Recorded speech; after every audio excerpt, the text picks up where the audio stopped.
Inniu har trucha do conte na Héireann, Chassis publictána a suíomhanna banahela le comóra a dhéanamh éirí amach na cásca in 1960 agus le hamás a thuairt do na glúnta ar fad a thug ar maithe ar san saoirse agus náisiúntaach na Héireann.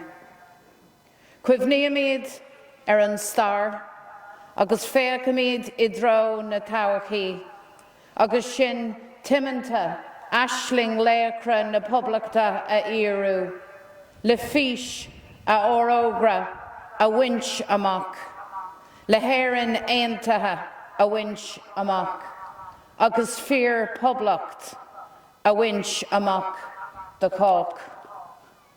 Accordia, I'm deeply honoured to be here in Carrickmore, in the mighty county of Tyrone, to commemorate the event that changed the course of Irish history, the Easter Rising of 1916, when Irish men and women went out to overthrow Britain's imperial grasp on our country and to establish an independent Irish Republic.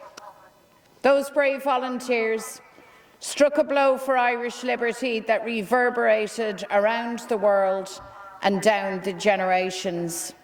Like the Féinians and the United Irishmen before them, they attested the right of our ancient nation to be free.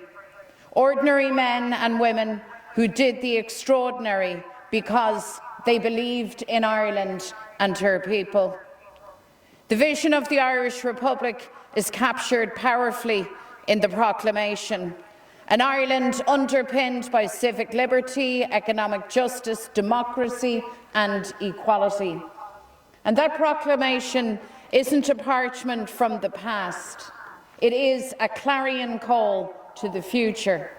The mission statement for this generation of Irish Republicans to fulfil the dream of 1916, and fulfil it we will. Every nation that fought for independence has its sacred soil. A short walk from the GPO, where Pádraig Pearse first read aloud the proclamation, you come to the Moore Street area, the final battle site of the Rising. Today, Taoiseach Micheál Martin and his government back a British property developer's plan to forever destroy this historic area. Shame on them. He should instead back the master plan of the Moore Street Preservation Trust and the 1916 relatives, a plan that enhances our revolutionary history instead of tearing it down for profit. The Trust is fighting this obscenity through the courts, and we stand with them. The fight to save the Easter Rising battlefield site is far from over, because this history belongs to us all. The aspiration of Easter week resounded all across Ireland. That call was heard here in Carrickmore, where 60 volunteers assembled to take part in the rebellion, ready to fight for the Republic. The Rising was largely funded by the work of Joe McGarrity and Dr. Pat McCartan in the US, proud sons of Carrickmore. From the O'Neills to Tom Clark to Martin Herson, the revolutionary heritage of Tyrone inspires, and the soil of this proud county holds the graves of countless rebels who we honour here today. When the British executed the leaders of the Rising, they believed they had extinguished the desire for freedom, but they were wrong. The dream of the proclamation inspired the flying columns of the IRA in the fight against the Black and Tans, galvanised those volunteers who stood by the Republic through the tragedy of the Civil War, and soared in the hearts of our gallant H-Block hunger strikers. The counter-revolution ultimately saw Ireland partitioned and the establishment of two conservative states. Partition sowed division, kept the nationalist people down, saw their demand for civil rights ruthlessly suppressed, and planted the seeds of a very long conflict. This year marks 100 years since the Boundary Commission that copper-fastened partition. So a century ago, people here in Tyrone and across the 6 counties woke up on their farmlands, in their towns and villages, cut off from the rest of Ireland, excluded, abandoned, annexed by Britain. Treated as second-class citizens, you face prejudice, discrimination and conflict, but you carried on in the hope of peace, of unity, of freedom. Your resilience, your resolve to vindicate your rights as Irish people endured. And if, as patriot Liam Mello said, a nation is a living, breathing thing, then the Irish nation has lived and breathed here through the resilience of the people of Tyrone.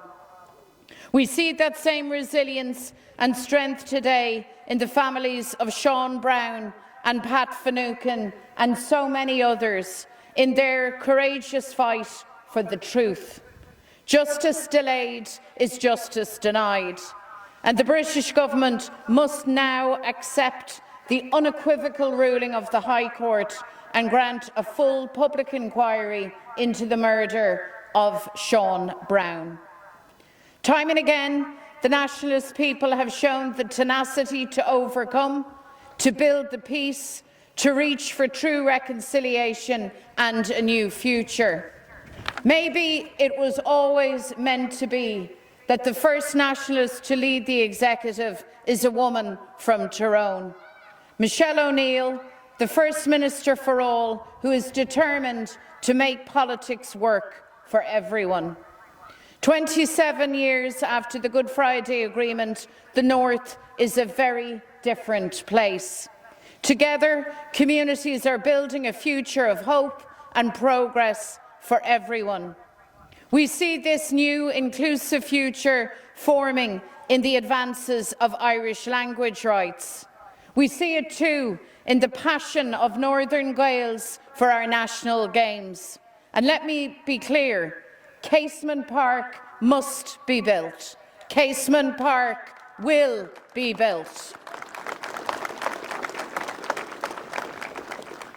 Together, friends, we have built the peace, and now we write the next chapter of our nation's story, the reunification of Ireland. This is a time of great change. We are now living in the end days of partition as a new generation looks to the possibilities of unity with fresh hearts. The conversation is live, happening now in real time. So we must prepare for unity referendums in this decade. We have work to do. We have to build alliances across all sections of society. We must drive positive, persuasive campaigns in every corner of Ireland. We must prepare to win these referendums and win them well. Our job now is to keep the momentum going, to expand the conversation, to convince more and more people. We need to build this momentum here at home, in Britain, in North America and in Europe. A presidential election will take place in November. Remember, the President is President for all the people of Ireland. So we again call for the extension of voting rights in the presidential election to Irish citizens here in the North and to the diaspora overseas. Building a new and united Ireland is the most important task for a generation. And so it's not good enough for Taoiseach Micheál Martin to stick his head in the sand against the momentum for unity. To the Irish and the British governments I say, The days of treading water are over. It's time to plan. It's time to prepare for constitutional change and for reunification. So the next step must be for the Irish Government to establish a Citizens' Assembly on Irish unity. And our message to unionism, to unionists, is this: the united Ireland we seek belongs every bit as much to families of Dungannon, to families on the Shankill, to the families of Carrickmore, to every family of Tyrone, and to the families of Dublin, Cork and Galway. A united Ireland is about everyone. A united Ireland is for everyone. So let's plan and prepare for that future. One island, one Ireland, one people, united, moving forward together. And our goal is to see a united Ireland take its rightful place amongst the nations of the world.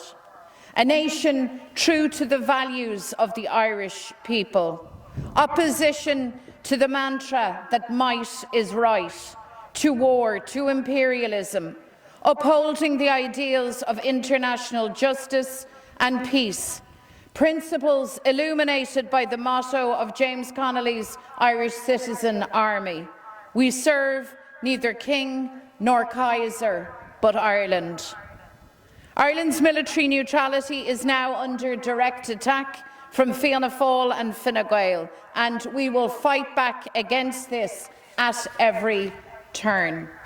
Neutrality is the foundation upon which Ireland champions engagement, dialogue and the primacy of human rights in the world.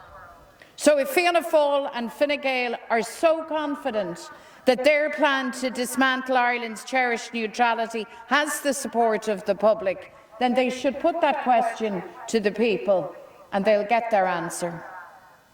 Our struggle for nationhood is the struggle of a people longing for the freedom of our homeland. That's the dream of the Palestinians too. Today, they endure genocide at the hands of Israel's war machine.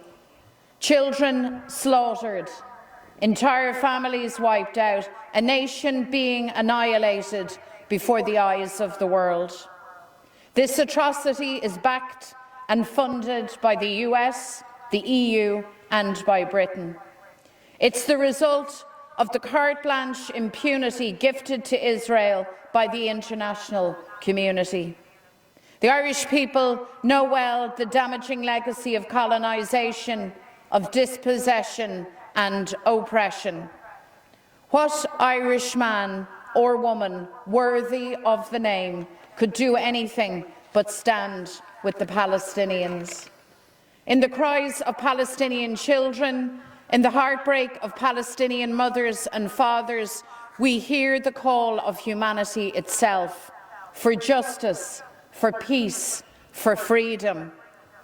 And Israel won't stop until it's made stop.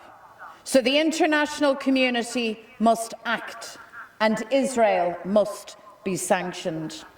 The Irish people will never stop raising our voices for a permanent ceasefire, for an end to the slaughter, for an end to apartheid, for an end to the occupation. Palestine will endure, Palestine will live on, and Palestine will be free.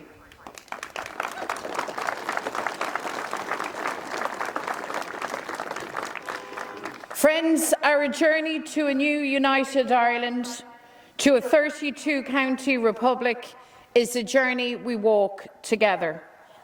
Political struggle has its breakthroughs and it has its setbacks. Following the general election in the South, we didn't end up where we had hoped to be. But yet, we returned the biggest group of Sinn Féin TDs since the historic election of 1918. So we are strong. So many people depend on us. The grubby deal done between Micheál Martin, Simon Harris and Michael Lowry shows just what we're up against. It proves the words of Liam Mellows prophetic.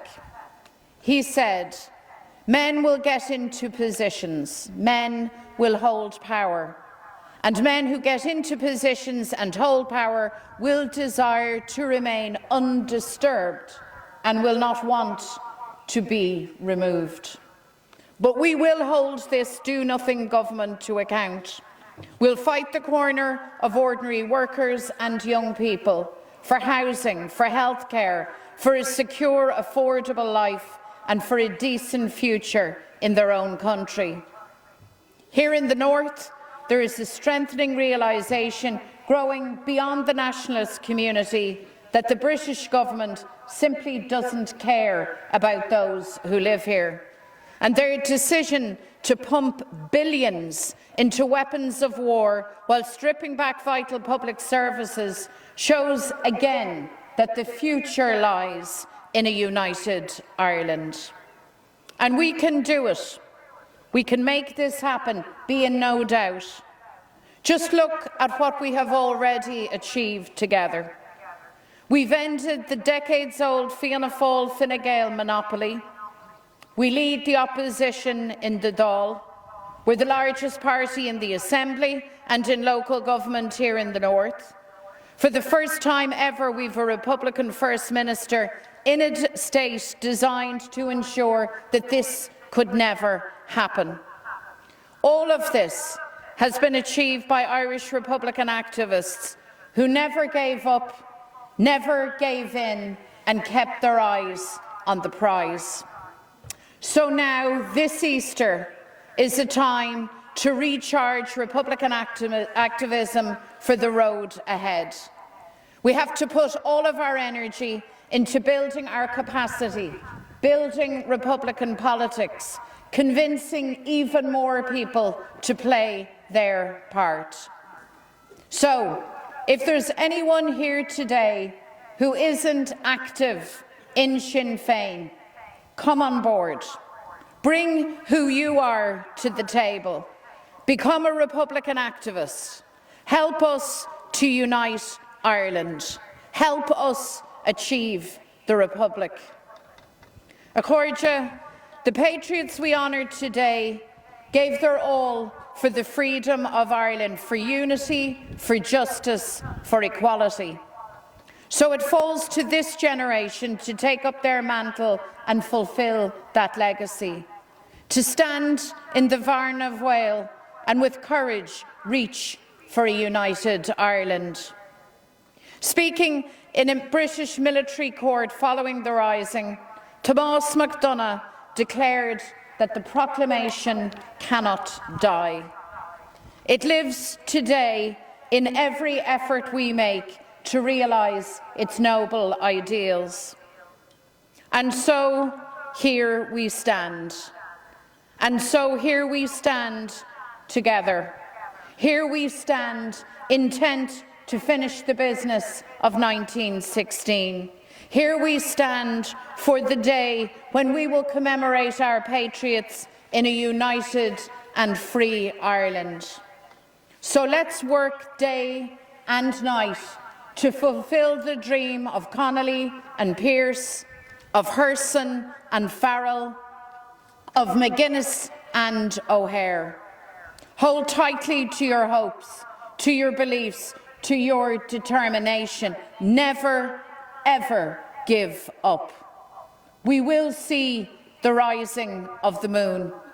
We will unite Ireland. We will build that society where workers and families come first. And together, my friends, we will achieve the Republic of 1916. Banachtaí na Cásca, Oraibh go léir.